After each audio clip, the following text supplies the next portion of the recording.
Hello friends and welcome to this lesson. Now today we are talking about something without which your writing is not complete. So without completeness nothing is complete. So if you don't take care of what I am talking about in today's lesson, then always make sure not to send your communication. So never send your communication till you have checked all these things. So a business message or document, even a personal document or message, is complete when everything that the reader or listener needs for taking the action that you desire, for giving you the reaction that you desire. Unless all that is contained there, do not send your message. Now this is a very, very important thing. So if you are sending a business message which is incomplete, then a lot of your time is going to get wasted. Why is your time going to get wasted? Because the person on the other side is going to query again and again, and back and forth mails will be wastage of a lot of time for both. So completeness gives you 4 important benefits. Number 1, if my communication is complete in all respects, when I send it, then it will bring me the desired result. Whatever action I want that person to take, chances are that person would at least have everything he or she requires to take that desired action. If you send a complete communication, it also builds goodwill, because the other person the person on the other side is going to say that, look, this gentleman or this gentle lady are so meticulous, they are so thorough in whatever they do that they've sent me all the details. This also avoids any misunderstanding, and costly lawsuits can happen because of these business misunderstandings. They would also be eliminated.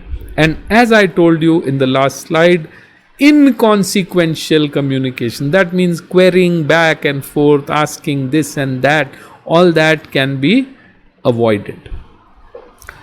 So that is what I would like you to do, friends. Send in complete communication which will build goodwill, avoid misunderstanding, avoid further questions, bring the desired result. Why?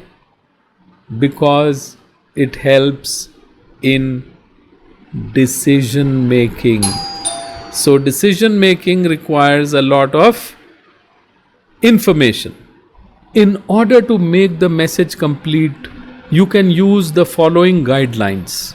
If you want to make your message complete, provide all necessary information, whatever would be required. So you should in fact make a small list of what all information would be necessary for this thing and provide all of it.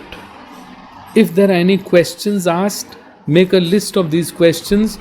If they have been asked in a certain order, you should also provide answers in that order.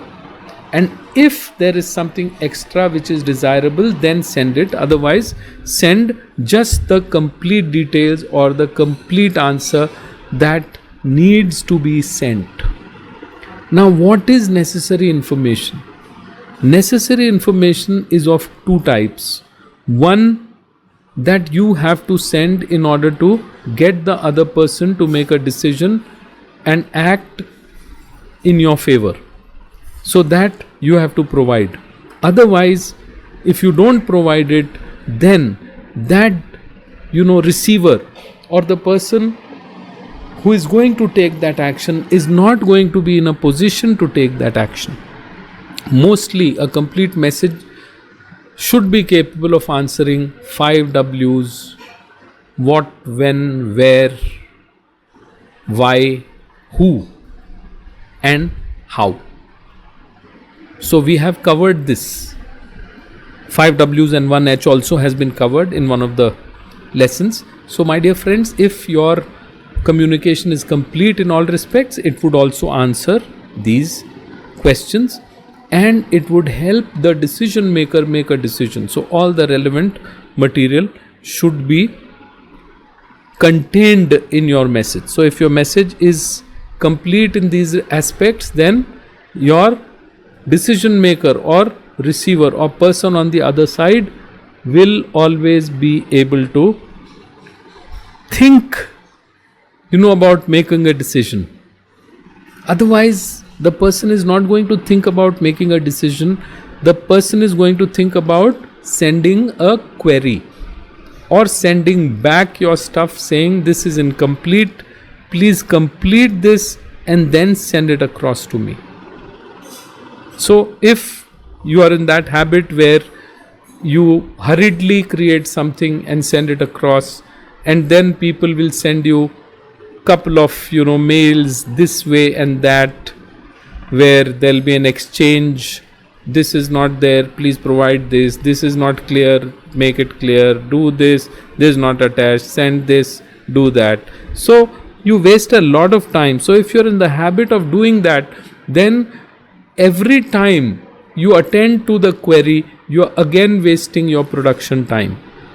So your productivity will go down if this is the way in which you send information to people. Now, if you've received an enquiry, then your reply to the enquiry must mention that these were the questions asked and I am able to reply. So you reply to all the questions, you might number them and you might do it in the same order in which they were asked. Now, there will be some questions, answers may be unfavorable to you, or they may be reflecting weak points, or they may be some things that you cannot reveal to that person. So it is not information that you can provide. In that case, tactfully and honestly, you have to mention this as of now. Because see, if you are going to avoid some questions and not mention them, and not even mention them that at this point of time we are not able to give you this information, then the person on the other side, especially if you're talking a business deal, then that person is going to feel very highly suspicious of you. They'll say, why is he avoiding this? He's not even mentioned this. So they'll specifically send you a query for that thing. They will say, please send us on this. We need clarity on this. Otherwise, we will not go ahead. So omissions cast suspicions. So you have to be tactful. You have to be honest. And that is, that's what will do the trick. And I have always found that people like honesty. So if you're honest about something, if you mention something, then maybe they will look at it, sympathetically. They may not take that into too much consideration, especially if you're also able to give them some logic to justify your point. So please do not omit. Please do not avoid a question. Do not parry a question. So take the question. If it is answerable, answer it. If it is not answerable or you cannot answer it, then say so in a tactful and honest way. So this is a good way of going about this whole thing. Now, when can you give something extra? When is it desirable to give something extra?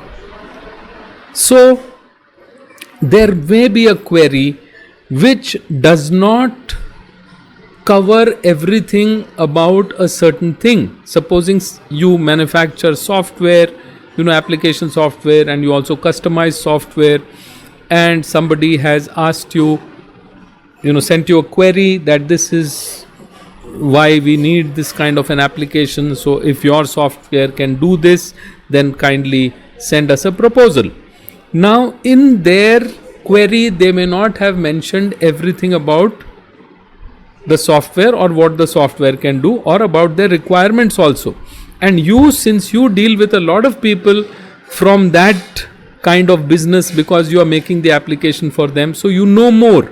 So then it is desirable to give your client more information, or give your prospective client more information, and also explain things better to them, so that they'll say, okay, we were looking for only these features, but these guys are providing me this, and oh my god, they are providing me much more, and probably their customization will also be better.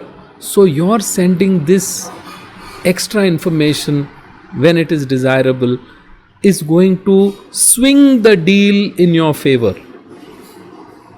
So when the person sees it, the person is going to say, oh my god, these guys are so good, they've done such a great job, they've explained to me everything, and this is exactly what I wanted, though I forgot to mention some of the things. So in reply to a query, for a proposal or for some other inquiry, if certain details are not asked, you feel they are desirable, necessary, you provide them.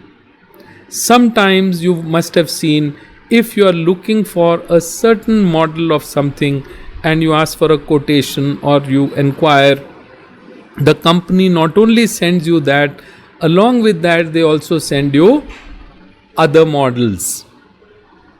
They'll send you details of other models. This happens a lot when you're looking for a house or you're looking for a car.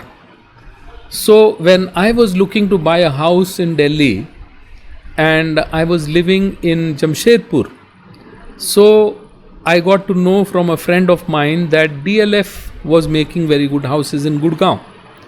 Now I'm talking about 2003. That was when I bought my first house in Delhi, in Gurgaon. So I sent an inquiry to DLF. When I sent the inquiry to DLF, immediately DLF, they put together a couple of brochures in a big envelope and couriered it to me at Jamshedpur. I saw this and I could go through the details of the project, and I found that one of them would suit my requirements and I would like to take a flat there. So then they had sent me an indicative price list, and then I called them up, asked them about availability. They said, sir, if you come down, we'll be able to take you to the site, take you around, you can choose exactly what you want. So then I flew down to Delhi, and there I went around the projects. A very good friend of mine took me around the projects, and then I was able to make a choice. So they sent me a lot of desirable information. I did not know what I was looking for. I just said I need a 4-bedroom. So I didn't know what 4-bedroom. So they knew what are the choices available, then different budgets, how I could, book the flat and all that. That I got to know there, but they had sent me everything, including the specifications. This is the kind of flooring you get, this is the kind of wall paint you get, everything, all specifications. So it is desirable to give more information, but more than that, it is desirable to give complete information. Supposing you are writing to your client for registry of their property, then the list should include everything that needs to be done.